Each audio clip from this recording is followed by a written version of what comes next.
Hey, it's us again. Remember us? Have you seen enough of us this week?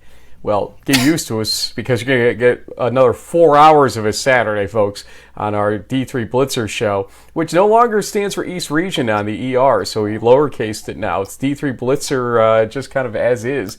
But the big Z. JB, yeah, that's it, exactly. Anyway, we're going to make this a quick show because you're sick of us. And this is our Week 10 live preview and prediction show.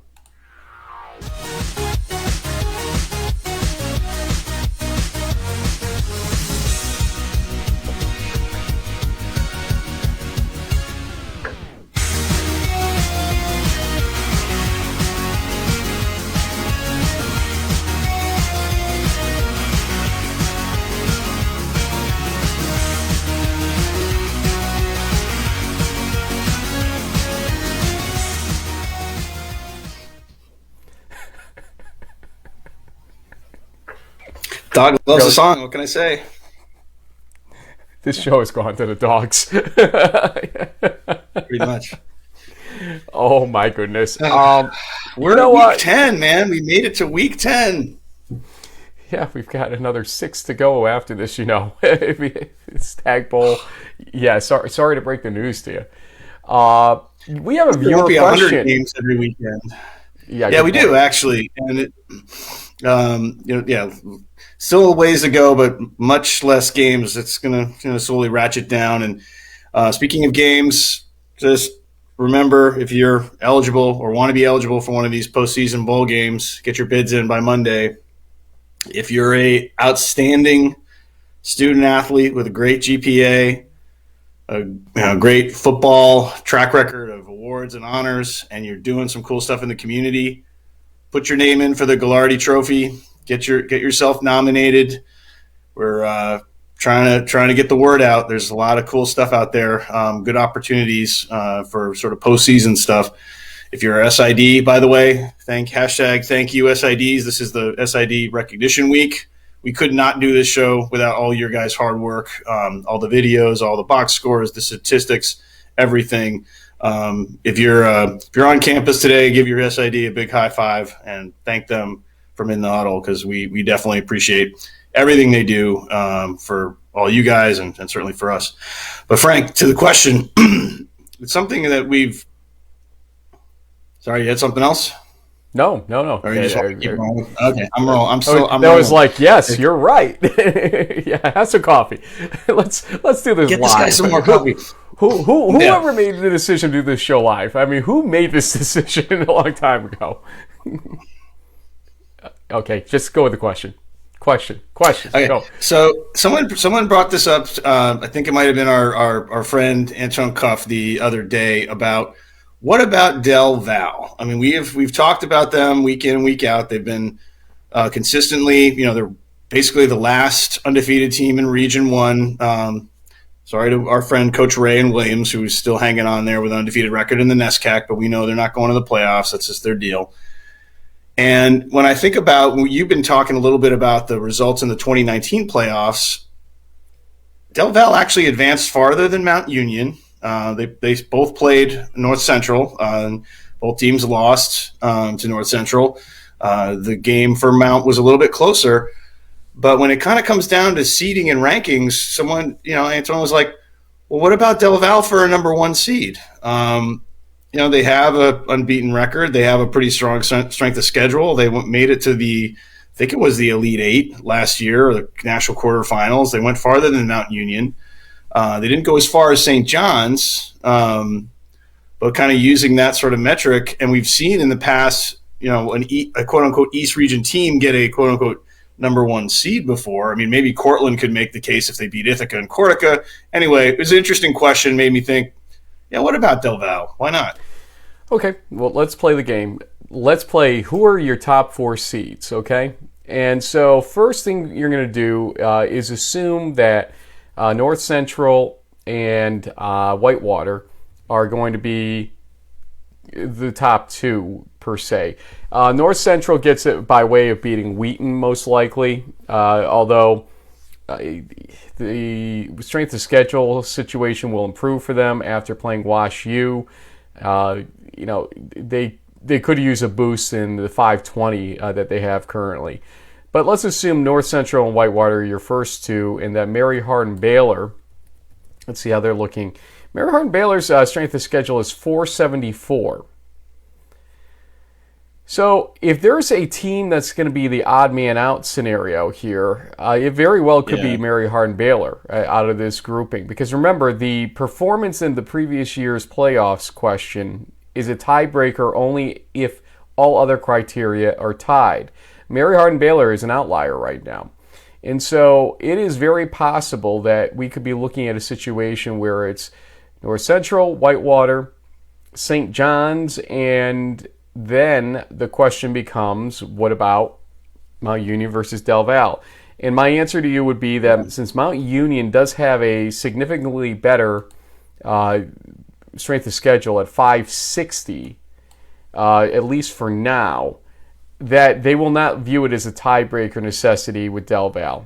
So the team that should be worried, honestly, in the whole batch of teams, if they really want a number one seed, is Mary Hardin Baylor right now. They've got a win versus Hardin-Simmons, and if they beat Howard Payne probably drops out of any kind of regional ranking contention at that point. So unless they can rank another ASC team by the end of this in Region 3, and remember, by putting them in Region 3, they actually did them a favor for ranking purposes. The Region 6 was too dense to get multiple teams from the ASC besides those two that we name all the time ranked. If they still can't get a third team ranked, well, this thing didn't work as well as it could have for the ASC and Mary Hardin Baylor. But my answer is that Del Val probably is on the outside looking in for a one seed. It's a good point by Antoine. Probably but a two. Maybe a two. Absolutely a two. Absolutely a two. Yeah. There's no doubt in my mind on a two, honestly. Although there are some great undefeated teams across the country. I think Del Val fits the mold for a two seed as long as geographically they are needed to be a two seed, especially, let's say, on a Mount Union bracket. I think, honestly, the committee needs Mount Union to be a one seed based on geography. Yeah. Because if you think of who we just named, if you think of North Central, Midwest, basically. Whitewater, Midwest, Chicago. Basically. Yep. Wisconsin. Yep. So there's those two. Now if Mary Hardin Baylor was 3, what do you start doing here? St. John's was 1 as well, Midwest. Then you can't do what you need to do to get teams folded in pods with the geographic 600-mile radius now. It is now a 600-mile That's official radius. Deal? Okay. We believe so. Every other sport has gone to 600. We believe football as well. So we're waiting for the pre-championship manual to come out. So flights now for over 600 miles is the rule. But that's still, they need Mount Union. Mount Union needs to be a 1 seed inside a geographically protected bracket like this. So you're not going to lose Mount Union as a 1, I feel like, because of something like that, unless a Del Val somehow remarkably improves their resume in the next 2 weeks, and I'm not sure how that happens exactly. Maybe get a strength of schedule boost from the Widener game, but that's about it. Yeah, and it looks like Mount Union's got games against Marietta and Muskingum, so they're both around 500 type, or 3 and 4, 4 and 4 kind of teams, so that won't really move the needle. Well, Del Val does have Wilkes this weekend, and then they play Widener. Both of those teams are 6-2, but both of them are 6-2 respectively, so that'll help boost Del Val's SOS a little bit. But I think at the end of the day, you're probably right. Yeah, well, we got to watch it. It's a good question. Yep, absolutely is. And number 1 seeds, we'll get a better grasp on it, I think, after this weekend. Let's see who wins and who doesn't. And St. John still has a big game against Bethel, most likely, again, in the championship game for MIAC. So, big one, don't assume anything right now with these undefeated teams. Widener is no pushover either. Let's go to the Week 10 key games here. In fact, let's get it larger than this for our folks that are watching at small devices right now. That's cute there, JB. I'm glad I cut that out before we got there. Yeah. Region 1, it's essentially the MASCAC Championship game, Bridgewater State, Framingham State. Also in Region 1, ECFC has a couple of big matchups because we have a four-way tie there right now. Gallaudet versus Anna Maria and Castleton versus Alfred State. These are the four teams that are tied with one loss each, correct? That is right. Yeah, this is going to be the start of the round robin that will break this four-way tie and then, in theory, potentially set up a winner-take-all game in Week 11. Speaking of four-way ties, Salve Regina versus Husson is going to do something to help relieve their four-way tie as well. Region 2, Union versus Ithaca. It's an elimination game for Pool A, at least, for both teams, and very likely for Pool C. If the team that loses probably is going to have a struggle getting in via Pool C. Union wouldn't be completely dead. Ithaca would be most likely with a loss. So keep that in mind. 2 losses seems to be the cutoff in Region 2 from what we saw in the first round of ranking. So you got to keep that 0 or 1 after your record. And plus, Ithaca has Corticus still to go, so they really have an uphill battle here, to say the least. Muhlenberg versus Susquehanna is a huge Centennial Conference game. If Muhlenberg wins, they have the catbird seat in the Centennial Conference. If Susquehanna wins, Johns Hopkins benefits the most from that happening. So we'll see where that goes. The W&J versus Carnegie Mellon. Similarly, if W&J wins, they will have the catbird seat in the pack. But if if W&J wins, Westminster will have the catbird seat in the pack, I should say. If Carnegie Mellon wins, they would. So it's another, you want to win this game for your Pool C hopes because your Pool A hopes ride on another team basically crapping out at some point here, namely Westminster in this case, in the last two games. And St. Vincent and Geneva are Westminster's last two games, don't forget. Region 3, Trinity Birmingham Southern is the SAA championship game for all intents and purposes. Region 4, this is a pretty convoluted group here in the OAC because having seen 4 teams ranked in the OAC, this is interesting to watch now. Baldwin-Wallace versus Ohio Northern, the team that almost took down Mount a week ago, has a chance to take down Baldwin-Wallace from Pool C hopes here. Obviously, Brody Hahn has shown us he's an extremely capable quarterback. Also, John Carroll versus Heidelberg. John Carroll and Baldwin-Wallace to face off in Week 11, so this is kind of an appetizer, if you want. Sorry if I stole somebody's trademark on that. And Albion versus Hope, a big MIAA game going on there. Finish out Region 5 and Region 6 here. Well, North Central versus Washington University of St. Louis is a big game in as much as that, WashU is in third place in the CCIW. They could, throw a wrench into the system. They're not an automatic guaranteed win for the defending champs. And, they've been a solid team all season. Should be a game to watch. If North Central dominates this game, and once again, it's just more proof that they are the number one team in the country, and maybe WashU ends up playing in the first ever was it Isthmus Bowl in Wisconsin, and Culver's. So the Culvers. Oh yeah. That's going to be some good eats for those guys. So that would be an exciting bowl bid for, if that's the consolation prize for them losing this weekend. Washington U's in good hands with a bowl sponsored by Culver, so they'll be in the lead for the CCIW bid for that. Region 6, the game of the weekend, Lacrosse versus Whitewater. It's the biggest game on this slate of really big games just because of how strong both of these teams are. It is a battle of D3 undefeated teams. Lacrosse's only loss is to Division II power Grand Valley State. Maybe that matchup from earlier in the season will help them, handle a team as strong as Whitewater. Should be a classic battle out in the Midwest. And then finally, we've been talking about our friends up in Tacoma, Washington, the Pirates of Whitworth. They need to get by the Boxers of Pacific, though. Not a slam dunk win for them, but they're on the regional rankings list, and they're getting some attention from the committee. If they can win out and go 9-1, they might have an outside chance. You never know. It's going to be a tough one because of their sort of more isolated position and the fact that the committee will not want them to have to play Linfield again. But maybe they could play this SCIAC winner and they ship somebody else up to Oregon to play Linfield in a new pod. We'll have to wait and see, but we're going to keep an eye on that game as well. To our friends in Region 3, we're not trying to, say that there's nothing really else exciting going on. We're going to keep an eye on Ferrum versus Washington and Lee in the D3 Blitzer show. But as far as the biggest game of the region, Trinity, Birmingham Southern, that's it. And that will have a big impact on the SAA as well as Pool C and lots of other stuff.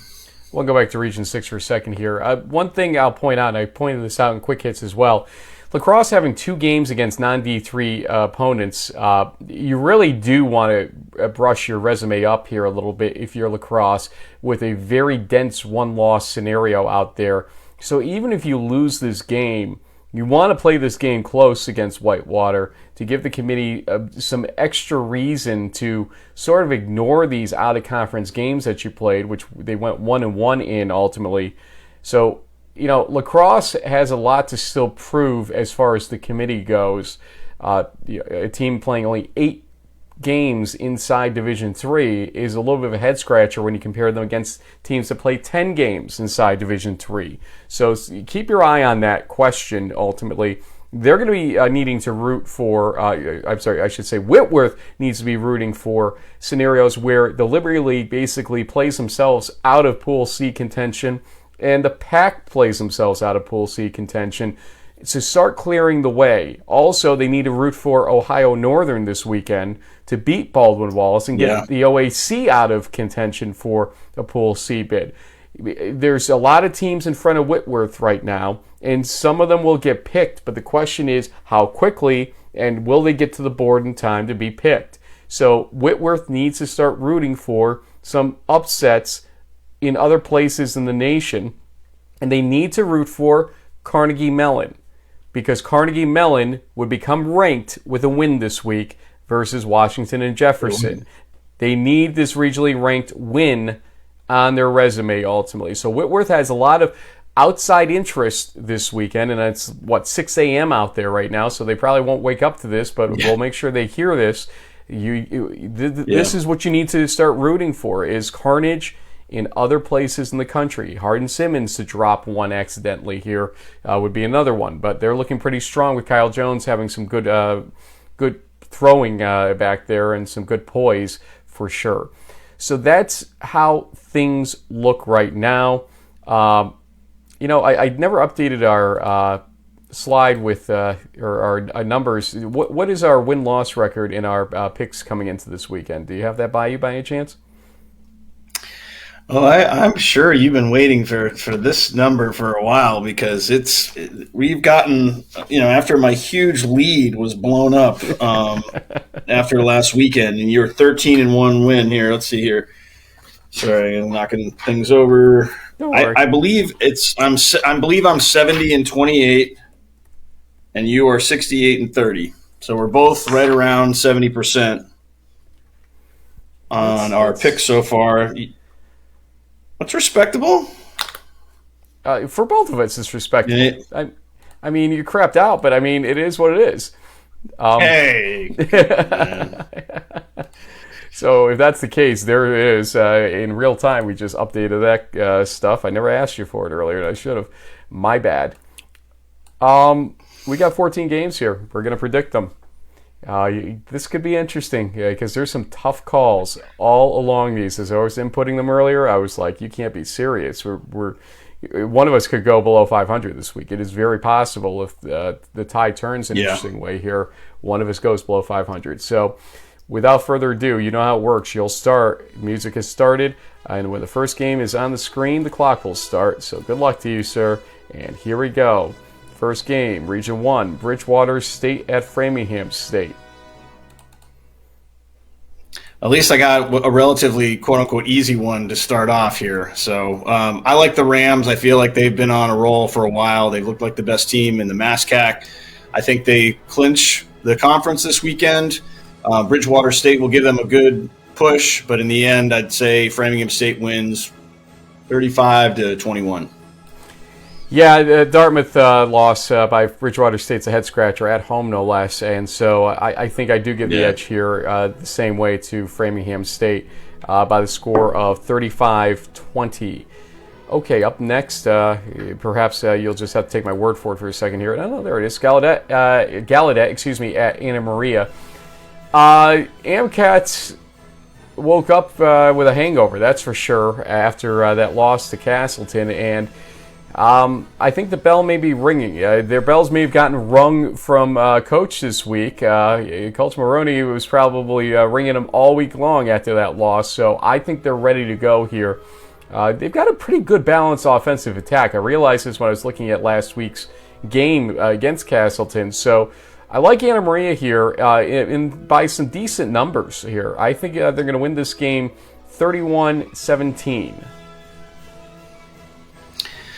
Yeah, this is where I ran into trouble last week, Frank. I thought I was, being smart picking some of these road teams. And right now, Gallaudet's done well on the road, but their games have been a little close. They lost a narrow one to Alfred State, who I believe Anna Maria, beat by 11. So, yeah, I guess I'm going to go with the home team, Amcats, to ring the bell.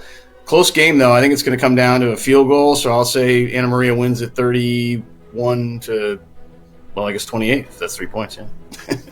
Castleton at Alfred State. Go ahead. Geez, well, the Pioneers have been tough lately, but Castleton is, after a weird sort of losing streak to teams from New York, they've done pretty well for themselves. But yeah, I don't know. They're 0-3 against teams from upstate New York. So you know what? Heck, I'll take the Pioneers to beat Castleton at home, upstate. Let's say 38-31. It's a tough one, to be sure, because I've seen Alfred State really do well at home in late season games. And it is cold up there, but Castleton's a Vermont team, so they're used to it. Let's not kid ourselves there. I'm going to give it to Alfred State as well here. I think they're going to get this one. They're going to nip them basically at the end, 24-21 in favor of Alfred State. Salve Regina at Husson for the CCC. That's a long trip. There's no doubt that's a long trip. I'm going to say Salve holds on here, though. We've sort of just omitted Husson from a lot of the discussion about the CCC throughout the season, but they are still sitting there with a chance, and they know that. But I think Salve Regina can finally put an end to this and then have us concentrate on what the three-way tie could be by a score of 30-14.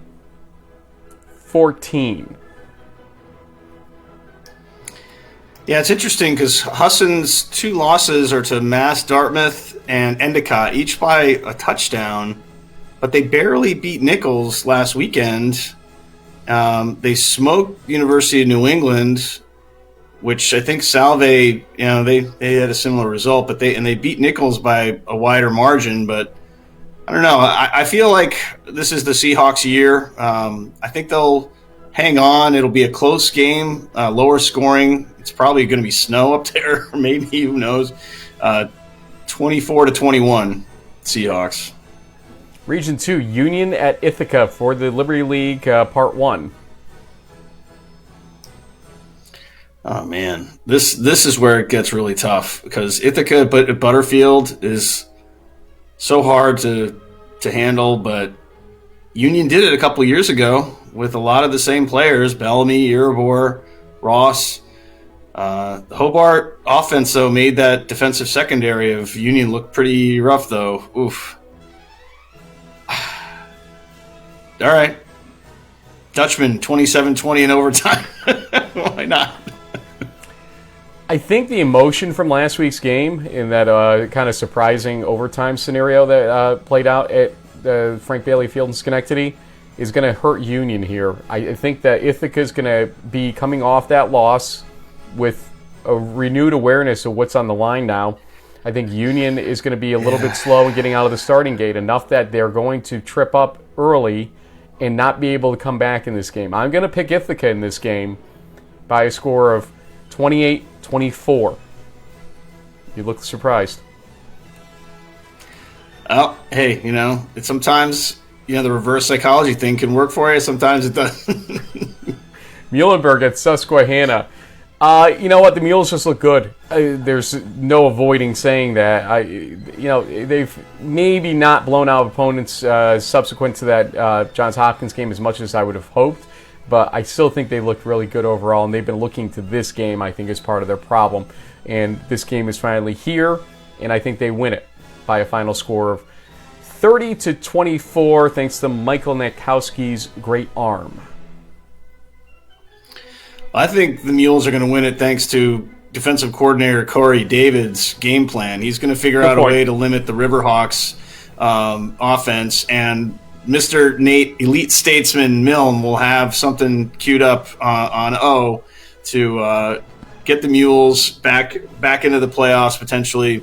I think they'll win it 31-27. Next up, it is W&J at Carnegie and Mellon. Did I say Carnegie and Mellon? It's Carnegie Mellon, in case I did. Carnegie and Mellon? Yeah, okay. Is this my turn to start? Oh, boy. Yes. We're not even halfway through this, are we? Taking forever. This is a tough one because Carnegie Mellon's defense has been playing so great, and what really tripped up W&J with Westminster was that defensive effort the Titans put together. Carnegie Mellon's at home. I think the Tartans pull off the upset and create havoc. I don't know why, and I really think the President should win this game, but after last weekend, I'm kind of a little shell-shocked, so I'm going to try to pick some upsets here. Tartans win low-scoring 28-21 game. WJ should win this game and will win this game. I believe that Coach Sirianni's got them ready for this one. I think it's another case of looking ahead scenarios may have bitten them a little bit on the way to this game. They've got to calm down on what their quarterback situation is, obviously. That's been a little bit of a perplexing scenario. I'm not sure what Heacock's status is or isn't at this point. So I'm going to say W&J wins this game 35-24. Trinity at Birmingham Southern for the SAA. You know, we didn't know if Chris Shuford would be coming back this season. And he did, and it made a huge difference for Birmingham Southern. We watched him in the spring without him being there. We're watching them now with him. It's a different team. He's a Glardy candidate from 2 years ago and again this year, most likely, for a reason. Birmingham Southern wins this game basically on his back, I think, on this one by the score of 30-27. Well, one thing, it's funny, it's actually kind of rainy and drab out here in Florida, so I was going to say initially that weather won't really affect this game probably, but it might a little bit. The one thing that stands out to me, Frank, though, with Trinity is that their defensive numbers are so strong. I feel like they're going to have the athletes to try to bottle up. You know, they're not going to keep Shuford out of the end zone, but I think they'll play well enough to win a close one here, 24-17. Baldwin Wallace at Ohio Northern. Geez. Ohio Northern was so close. I think they're going to have a little bit of a letdown this week after getting Mount Union sort of to the brink. Yellow Jackets looked a little iffy. I think they had, the lights kind of scared out of them. So I think it'll be another close game, but Baldwin Wallace will hang on to win 35-28. I think Coach Paul is going to have them ready. Ohio Northern wins this game at home. It's not a letdown so much last week. They played their butts off, and I think they're going to play their butts off again here to kind of finish this one the right way. High scoring game, 40-32. We'll go John Carroll at Heidelberg.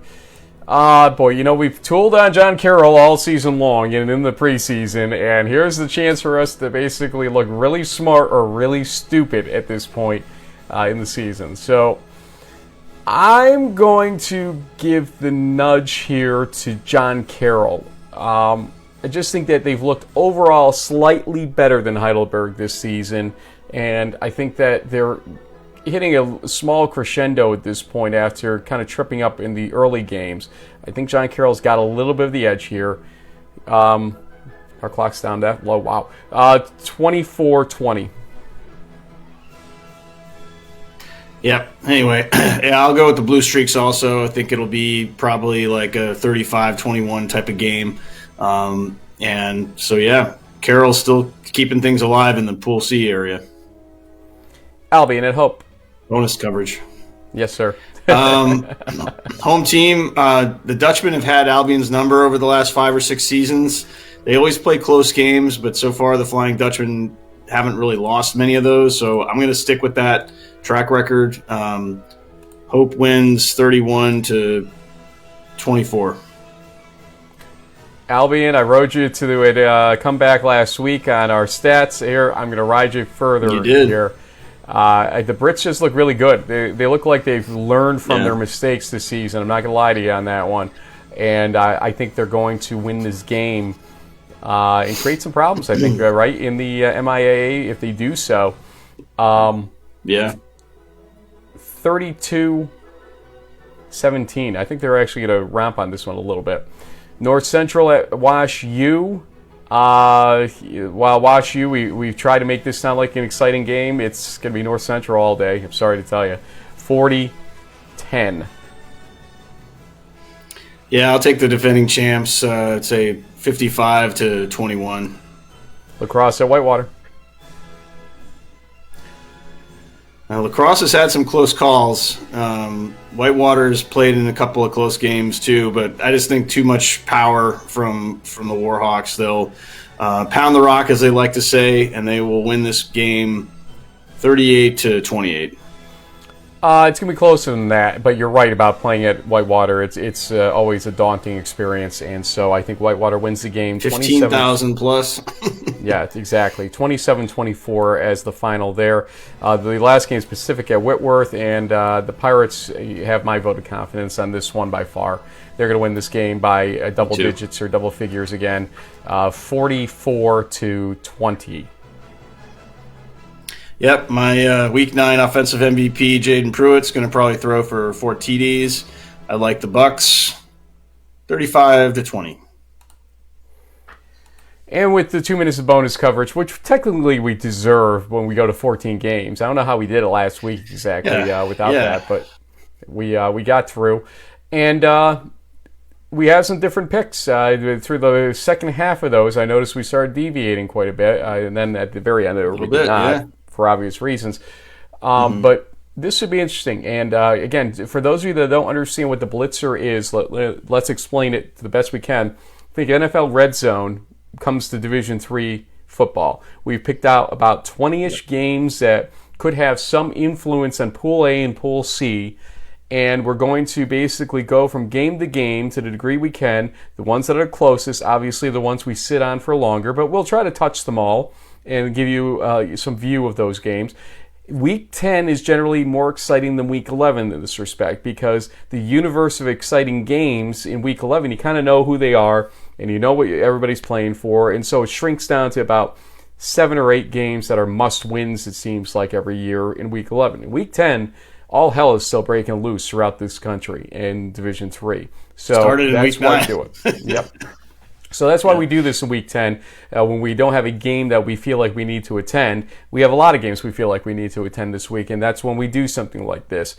So while I would love to be at Ithaca to watch Union, you know what? It's not fair to the other teams that deserve exposure tomorrow, and that's why we do this, and gives JB an opportunity to have his pretty face on a Saturday show again, instead of just sitting back at home tweeting to you. He gets to tweet to you and talk to you at the same time. Watch him multitask tomorrow. It'll be amazing. But any games tomorrow that you're especially like, you know what, folks, you might not think we're going to be focusing much on these games, but these 2 or 3 games we're probably going to be on more than you realize. Okay, so if you throw out some of the obvious ones that like especially in the sort of second half of the day when Lacrosse Whitewater starts, that's going to get a lot of attention. Starting off the day, probably our main focus will be on Framingham versus Bridgewater State, because there's an automatic qualifier conference championship on the line there. But aside from Union, Ithaca, Muhlenberg, Susquehanna, I mean, obviously the Trinity Birmingham Southern game is huge. That's another conference title type of game. But then there's going to be some little sort of random ones out there, Frank, that that fans should be aware of, like Springfield at MIT. That's going to have a huge impact on the NUMAC race. If you're a Merchant Marine fan, you want MIT to win, and kind of throw that off the whack. We'll even keep an eye on a game that won't have any playoff implications at all. One loss Wesleyan's going to try to knock off undefeated Williams in the NESCAC. They're one of the last undefeated teams out there. We'll probably check on that one too. It's always great games between those two teams. And then, as I mentioned before, down in the ODAC, Ferrum could play spoiler and give Washington and Lee that loss that Randolph-Macon needs them to have to get back into the ODAC race and create some havoc there. So we'll be kind of bouncing around all over the place. Aurora, Lakeland, out in the Midwest later on in the day. So many great games to check in on, Frank. It's going to be a lot of fun.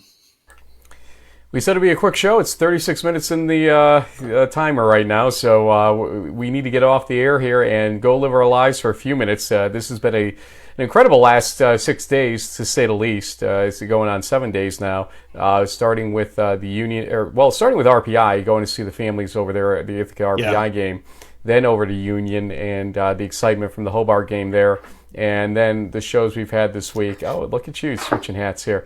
Then the shows we've done this week with the regional RPI rankings. Guys. We appreciate all your support and love and notes and likes and retweets, and please do continue to do that, because we want more people to know we're out there, especially this time of year. We get people on behalf of parents sending us questions about how the playoffs work and stuff, and that's great. And we'll explain more about how the playoffs exactly work, or the selection works.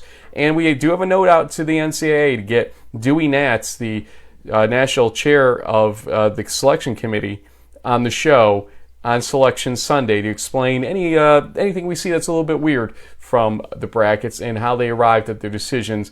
Usually we get one or two tidbits that people learn something from, although they've become pretty well-oiled in the machine that is the NCAA selection committee over the years. It's interesting this year, though, with 6 regions. Technically, I think it means that there are 12 people in the room versus just the 8 in the old days. So it'll be interesting to hear if that changed the dynamic at all of what they do in that selection.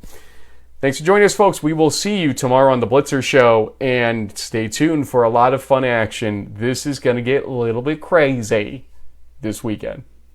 Noon Eastern. Tune in. We'll see you there. 9 a.m. Pacific. That's right.